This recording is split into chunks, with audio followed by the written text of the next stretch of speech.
नमस्कार, मैं हूँ कैलाश। आप देख रहे हो चर्चा विद विष्णु। आज मैं आपकी मुलाकात रोहित गर्ग से करवाने जा रहा हूँ, जो दिल्ली से है और उसके परिवार के कुछ लोग अभी कोविड-19 की चपेट में आ गए थे। रोहित, स्वागत है आपका। और उम्मीद करते हैं कि आपकी फैमिली के लोग अभी सही से रिकवर कर रहे होंगे। हाँ Kailash, thank you no for inviting me on your show. You are welcome. मेरी फैमिली के लोग अब रिकवर कर रहे हैं एंड थैंक यू जो तुमने हेल्प करी और ट्विटर पे लोगों ने हेल्प की, उसके लिए बहुत बहुत शुक्रिया। हाँ, वो तो मेरा फर्ज बनता था। और लोग भी, बहुत सारे ऐसे लोग हैं जो हेल्प करने के लिए रेडी रहते हैं। आपकी फैमिली इसकी ग्रिप में, कोविड के ग्रिप में आई कैसे और एग्जैक्टली हुआ क्या था? सो जैसा हम सब जानते हैं कि नेशनल जो लॉकडाउन है वो 1 जून से खुलना शुरू हुआ था, बट हम्म। दिल्ली में जो लॉकडाउन के रेस्ट्रिक्शंस है वो थोड़े से रिलैक्स हो गए थे 1 जून से पहले। और 21 मार्च से लॉकडाउन चल रहा है। और since no I am associated with a business family, तो मेरे चाचा, मेरे पापा सब बिजनेसमैन है, तो 2-3 महीनों से कोई बिजनेस नहीं हुआ। हमारे 4-5 वर्कर्स भी है जो हमारे साथ काम करते हैं, उनकी सैलरीज भी अफोर्ड करना, तो सब कुछ एक बिजनेस क्लास फैमिली के लिए बहुत डिफिकल्ट हो रहा था। तो बस मेरे चाचा ने भी और मेरे पापा ने भी अभी ही 1 महीने पहले, 1 महीना भी नहीं हुआ उस बातों को, जब उन्होंने थोड़ी सी अपनी दुकान खुलना शुरू करी, सुबह 10 से लेके शाम के 5 बजे तक, जो टाइम अलाउड था दिल्ली के अंदर उस हिसाब से। तो उन्होंने अपनी दुकान खोलना शुरू करी। एग्जैक्टली तो नहीं कह सकते कि कहाँ से कोविड स्प्रेड होना शुरू हुआ, बट ऐसा लगता है कि जैसे दुकान पे जाते थे, हमने प्रिकॉशंस भी लेने की कोशिश करी, मास्क लगाया, डिस्टेंस मेंटेन किया, बट फिर भी नो, ये डिजीज मेरे चाचा को सबसे पहले हुआ, जो उनको 30 ऑफ मई को उनको पॉजिटिव पाया गया। तो वहां से मेरी फैमिली में कोविड का शुरुआत हुआ फर्स्ट टाइम। और सिम्टम क्या थे, मतलब चाचा को स्टार्टिंग से कैसे लगा कि कोविड हो गया उनको? और हम्म। फिर टेस्टिंग के लिए क्या किए तुम लोग? हाँ जी, तो सबसे पहले कैलाश ऐसा हुआ कि चाचा को थोड़ा-सा फ़ीवर आना शुरू हुआ। तो पहले तो हमें लगा कि नॉर्मली फ़ीवर होगा, तो हम्म। हमने 3-4 दिन देखा, उनको 25 या 26 तारीख से फ़ीवर आना शुरू हुआ। बट फिर जब हमें लगा कि उनको कोविड होने के चांसेस है, क्योंकि वो इतना स्प्रेड हो रहा है और दिल्ली में इतना फ़ास्ट रेट है, तो हमने एक प्राइवेट लैब से जाके कोविड का टेस्ट कराया और उनका अगले ही दिन रिज़ल्ट आ गया 24 घंटे के बाद, तो उनका कोविड पॉज़िटिव मिला। और तो जब उनको कोविड पॉजिटिव मिला तो फर्स्ट टाइम फैमिली को बहुत शॉक होता है कि आपके फैमिली में किसी को कोविड हो गया। तो पहले तो बहुत डर लगता है कि ये बहुत डेडली डिजीज है, इसका डेथ रेट इतना है और क्या क्या हो सकता है इसका। तो फिर पहले बहुत डर लगा, बट फिर बाद में धीरे धीरे धीरे स्टेबल सिचुएशन थोड़ी स्टेबलाइज हुई। अभी तू मेंशन किया कि प्राइवेट लैब से टेस्ट करवाया, तो मैं तो, जहाँ तक मैं सुन रहा हूँ कि गवर्नमेंट टेस्टिंग की फैसिलिटी प्रोवाइड कर रही है, तो प्राइवेट हॉस्पिटल से क्यों करवाना पड़ा टेस्टिंग? दिल्ली गवर्नमेंट, केजरीवाल तो इतने सारे एडवर्टीजमेंट दे के बता रहा है कि ये वो सब कुछ कर रहा है, तो फिर हम्म। प्राइवेट क्यों करना पड़ा एग्जैक्टली? मुझे ये जानना है। ये तो बहुत ही मुश्किल सा सवाल है और मुझे तो इसका आंसर भी नहीं पता, फ्रैंकली बताऊँ। क्योंकि गवर्नमेंट हॉस्पिटल में जाओगे तो आपको कोई नो कोई पूछेगा भी नहीं। अभी मैं मेरे चाचा का तो चलो प्राइवेट लैब से हमने कराया, उसके बाद मेरे पापा को अगले दिन फीवर आ गया, मेरे भाई को 2 दिन बाद फीवर आ गया। मेरी पूरी फैमिली जैसे कोविड की चपेट में आ गई कुछ ही दिनों में। मतलब 8-9 लोग हम घर में रहते हैं जॉइंट फैमिली में, तो हम्म। पूरी फैमिली कोविड की चपेट में आ गई। तो मैंने नो ट्वीट में भी लिखा था ऐसा कि मेरी फैमिली का कोविड का टेस्ट नहीं हो पा रहा। गवर्नमेंट हॉस्पिटल्स में तो फैसिलिटीज नहीं है। आप ये छोड़ो, गवर्नमेंट हॉस्पिटल्स में टेस्ट नहीं हो पाया, प्राइवेट लैब में भी जहाँ पे आप 4500 रुपये दे रहे हो, वहाँ पे भी टेस्ट नहीं हो रहा दिल्ली के अंदर। तो इतना बेकार सिचुएशन है। और कितने तो सारे? पता नहीं ये हमारे जो चीफ मिनिस्टर साहब है अरविंद केजरीवाल, ये इनका करा धरा है किसका करा धरा है कि दिल्ली में प्राइवेट लैब में भी टेस्टिंग करना बंद कर दी। उन्होंने बोला, सबसे पहले तो बोला उन्होंने प्रिस्क्रिप्शन लेके आओ। तो हमने डॉक्टर को दिल्ली में 1000 रुपये दिए प्रिस्क्रिप्शन लिखने के कि हमारे फीवर आ रहा है, हमारी फैमिली में एक बंदा ऑलरेडी कोविड पॉजिटिव है, अब हमें प्रिस्क्रिप्शन लिख के दे दो। डॉक्टर ने डॉक्टर की नॉर्मल फीस 500 रुपये है। तो डॉक्टर को दिखाने के बाद उसको लग रहा है कि इसको कोविड है, बट वो कोविड के टेस्ट लिखने के लिए 500 रुपये और ले रहा है। ये तो दिल्ली में सिचुएशन है। उसके बाद जब उसने कोविड का पॉजिटिव मतलब कोविड का टेस्ट लिखने की रिक्वेस्ट लिखी, प्रिस्क्रिप्शन में लिखा, और जब हम प्राइवेट लैब में गए तो प्राइवेट लैब वाले कहते हैं कि दिल्ली में चीफ मिनिस्टर साहब ने कोविड के टेस्ट करना ही बंद कर दिया, आपके दिल्ली में कोविड के टेस्ट ही नहीं हो रहे। तो फिर हमने थोड़ा बात की, इधर उधर लैब्स में बात की, और कोई हमारा कोविड का टेस्ट नहीं कर रहा। तो मैंने उसी दिन रिसेंटली एक आर्टिकल पढ़ा कि Delhi tops in number of cases all across the cities in Asia. तो मुंबई में भी 1200 कुछ केसेस आ रहे थे, और दिल्ली में उस दिन 1300 या 1400 केसेस आ गए एक दिन में। तो मुझे लगता है कि ये हमारे केजरीवाल साहब की, आम आदमी पार्टी की, या किसकी किसकी कोई नो मिली भगत थी कि हाँ दिल्ली में ये दिखाया गया कि हमें कोविड नहीं है, कोविड नहीं है, तो उन्होंने टेस्टिंग ही बंद कर दी उसके प्राइवेट। चक्कर में टेस्टिंग बंद कर दिया, एग्जैक्टली ऐसा कह रहा हाँ, तो उसके चक्कर में उन्होंने टेस्टिंग बंद कर दी। तो आप प्राइवेट लैब में टेस्टिंग नहीं करा सकते। उसके बाद कोई बंदा सोचेगा कि उसकी फैमिली में इतनी प्रॉब्लम है, उसके पिताजी को या उसके भाई को थोड़ी अस्थमेटिक की प्रॉब्लम है, और क्या बोलते हैं, आप क्या बोलते हैं, दिल्ली में टेस्टिंग बंद कर रहे हो और सिचुएशन एकदम से खराब हो गया, तो क्या करोगे। मैंने उसी दिन, जिस दिन ट्वीट किया था, उसके अगले दिन ही एक आर्टिकल और पढ़ा कि एक फैमिली में उनके पिताजी को कोविड हुआ था, वो हॉस्पिटल के बाहर खड़े खड़े उनकी डेथ हो गई, हॉस्पिटल वाले एडमिट नहीं कर रहे थे उनको। तो मतलब दिल्ली में सिचुएशन बहुत खराब है देखा जाए तो। फिर मेरे पापा का फिर टेस्ट क्या बोलते हैं किसी तरीके से हुआ।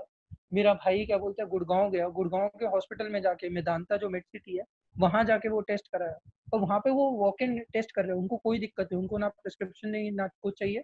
आप जाओ, अगर आपको लगता है, वो आपको कोविड का टेस्ट कर देगा। और दिल्ली गवर्नमेंट एकदम अपोजिट, है। जहाँ पे मतलब जिसको दिक्कत है और वहाँ पे वो टेस्ट नहीं हो रहे हैं, तो बहुत ही प्रॉब्लमैटिक सिचुएशन। तो तू ऐसा कह रहा है, मतलब रोहित आप ऐसा बता रहे हो कि मतलब दिल्ली गवर्नमेंट से कोई हेल्प नहीं मिली, उसके बाद तुम मतलब आपकी फैमिली के आप जो भाई है वो हरियाणा गवर्नमेंट गुड़गांव जाके टेस्टिंग करवा के फिर एडमिट हुआ। अभी वो कौन सी हॉस्पिटल में एडमिट है मेरा भाई महाराजा अग्रसेन में एडमिट है। उसकी सिचुएशन थोड़ी सी खराब हो गई थी, वो काफ़ी वीक सिचुएशन थी, उसको चक्कर आने लग गए थे, उसको वीकनेस काफ़ी थी, उसका बीपी थोड़ा डाउन जा रहा था। तो उस वक्त तो हमें हॉस्पिटल भी नहीं मिला।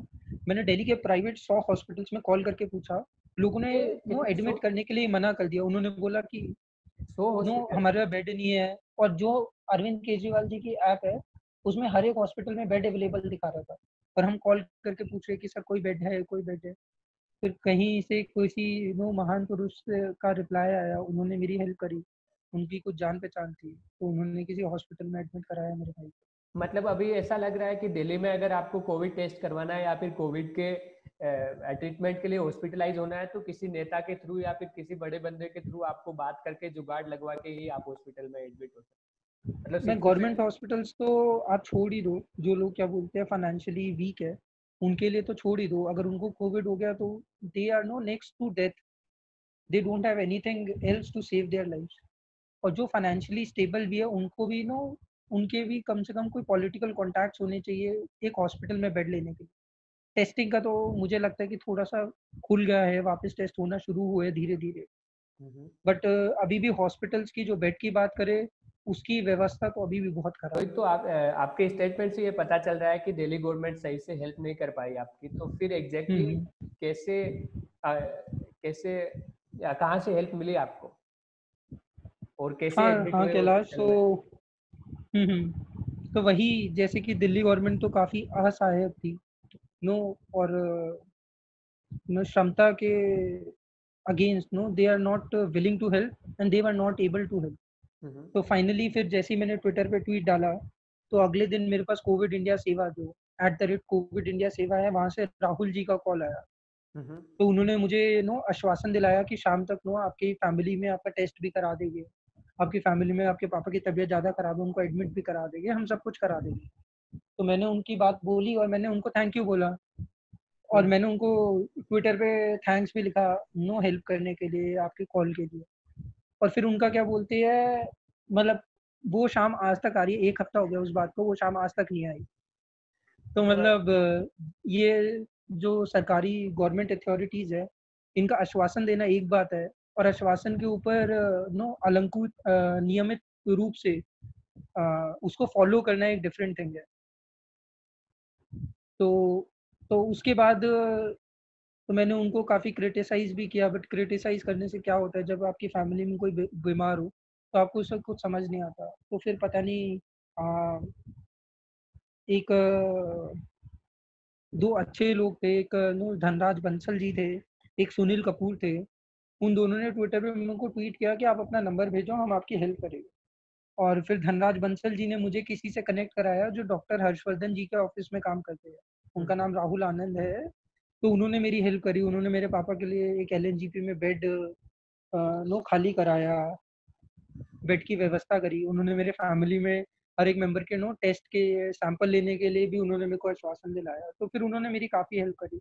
और फिर जो मेरे ये सुनील कपूर जी, उन्होंने यहाँ पे जो हमारे एनसीडी के काउंसलर है, उनसे बात करी हमारे घर को सैनिटाइज कराने के लिए।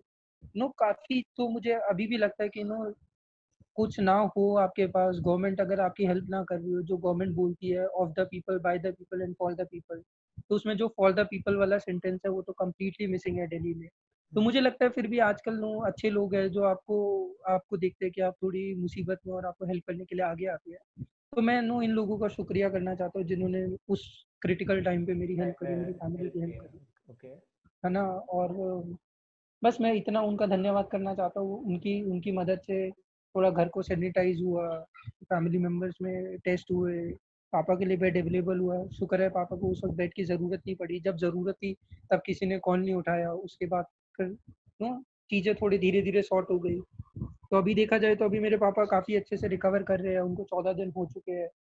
तो मेरा भाई अभी हॉस्पिटल में एडमिट है, प्राइवेट हॉस्पिटल में। तो वो अभी वो भाई कैसे भी रिकवर? अब अच्छे से रिकवर कर रहा है। और उनसे तुम लोग मिलते कैसे हो और एग्जैक्टली वहाँ पे कैसे ट्रीटमेंट चल रहा है, मतलब थोड़ा उस पर बता पाओगे रोहित आप?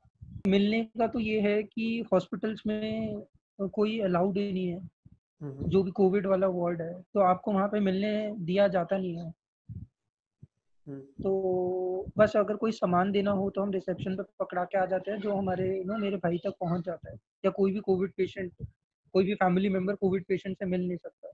तो बस उनको यही है कि वो फ़ोन पे बात कर सकते हैं और अगर कोई सामान की ज़रूरत तो रिसेप्शन पे पकड़ा सकते हैं। तो बस इसी तरीके से अभी काम चल रहा है। और ट्रीटमेंट की बात करें या फैसिलिटीज़ की बात करें तो सिचुएशन तो प्राइवेट हॉस्पिटल में भी बहुत ही बेकार है इस बार। जहाँ पे आप 8,000 रुपये एक दिन के रूम का रेंट दे रहे हो, पर्सनल प्रोटेक्टिव इक्विपमेंट का खर्चा, जो मेडिकल टेस्ट होते हैं उनका खर्चा, डॉक्टर की फीस, सब मिला के 25 से 30,000 रुपये एक दिन का खर्चा है कोविड के पेशेंट के लिए। ठीक है। और और वहाँ पे जो फैसिलिटीज़ मिल रही है, जो मेरा भाई है वो एक ईडब्ल्यूएस का जो रूम होता है उसके अंदर रखा गया है। और जबकि उससे चार्जेस जो है एक प्राइवेट रूम के लिए जा रहे हैं। ठीक है। उससे क्या बोलते हैं, उसे वहाँ पे पर्दों के ऊपर मिट्टी चढ़ी हुई है, बेड के ऊपर मिट्टी है। पानी के लिए बोला तो पानी के लिए टैप वाटर आता है, वो भी 2-2 घंटे बाद। और जो वॉशरूम है, टॉयलेट है, उसका दरवाज़ा नहीं है। तो और बहुत दिक्कतों की बात है। और ये सब और खाने-पीने और ये सब खाने-पीने के लिए हालात बोला डॉक्टर। और ये सब हालात प्राइवेट हॉस्पिटल के दिल्ली के?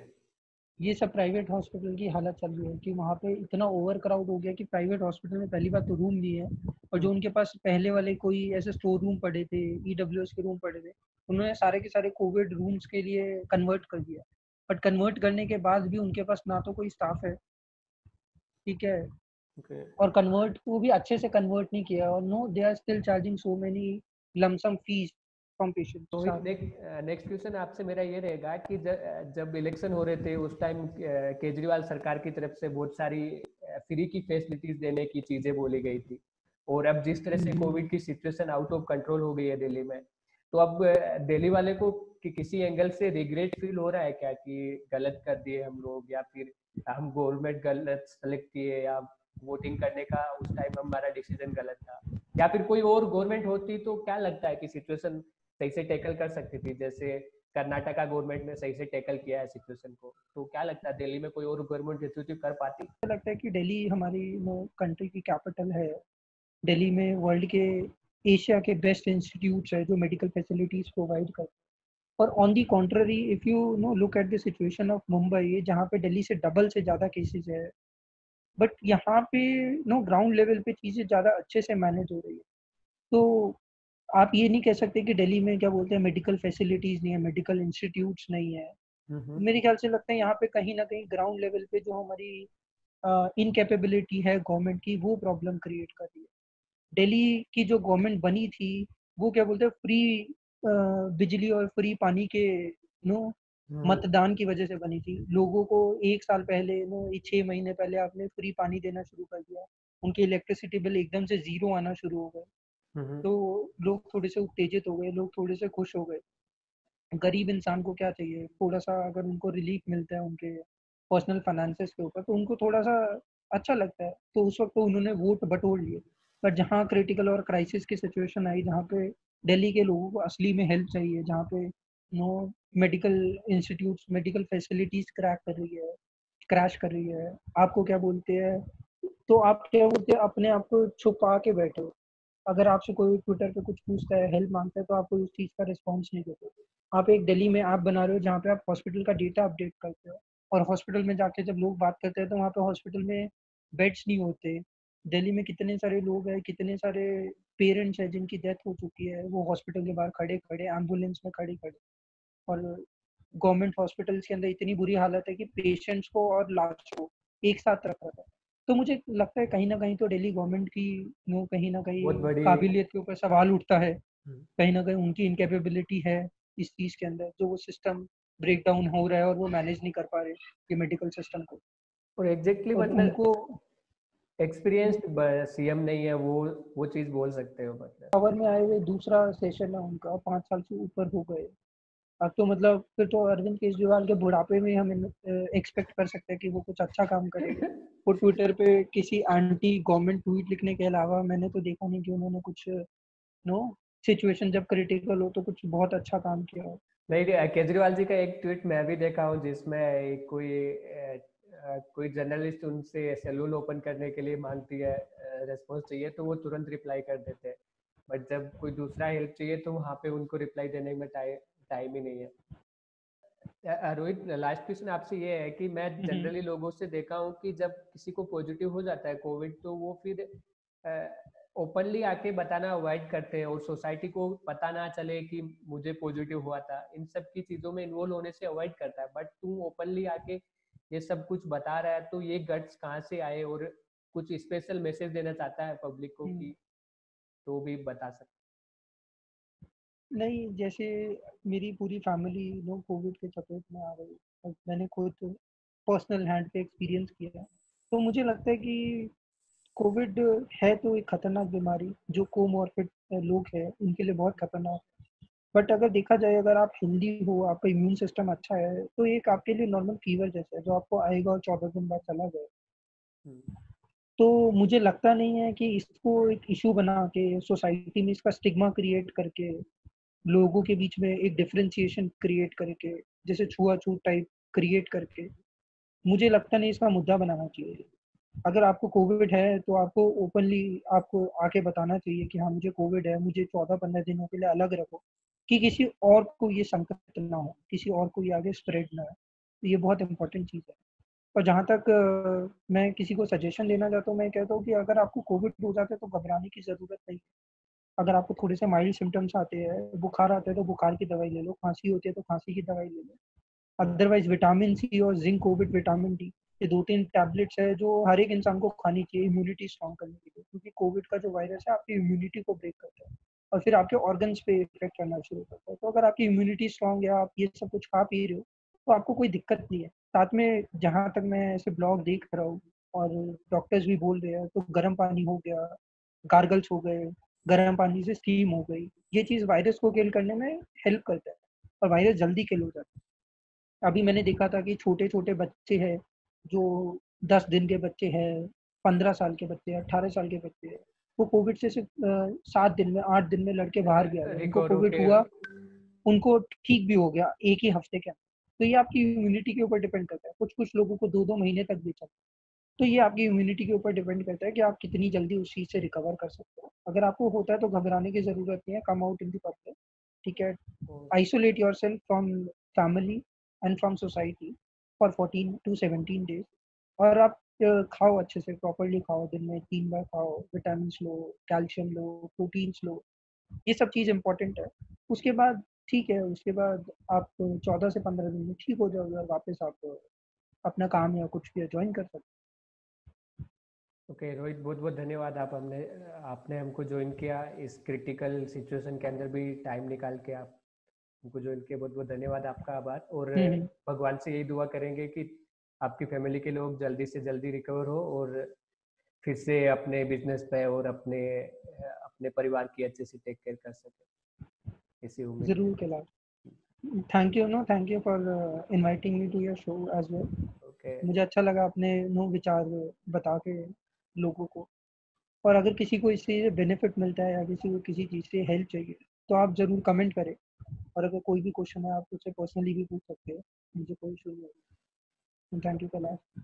जैसा कि रोहित ने बताया, सुनील जी एंड धनराज जी ने उसकी बहुत हेल्प की थी इस डिफिकल्ट टाइम में। तो मैं सुनील जी एंड धनराज जी बंसल को धन्यवाद कहना चाहूँगा और मेरे इस शो के नेक्स्ट एपिसोड में इनवाइट करता हूँ उनको। और दोस्तों, अगर आपको भी कोविड-19 से रिलेटेड कोई भी हेल्प चाहिए तो मैं सजेस्ट करूँगा कि ट्विटर पे सुनील जी को टैग करके ज़रूर हेल्प मांगिएगा। आज के लिए फिलहाल इतना ही। हंसते रहिए, मुस्कुराते रहिए, घर में रहिए, सुरक्षित रहिए। और अगर आपको ये वीडियो पसंद आया तो लाइक कीजिए, शेयर कीजिए और अपने दोस्तों को भी बताइए। और लास्ट में यही कहूँगा कि नीचे जो लाल वाला सब्सक्राइब वाला बटन दिख रहा है उस पे दिल्ली वालों की तरह फ्री का बिजली और फ्री का पानी मार के जरूर सब्सक्राइब करिएगा। धन्यवाद।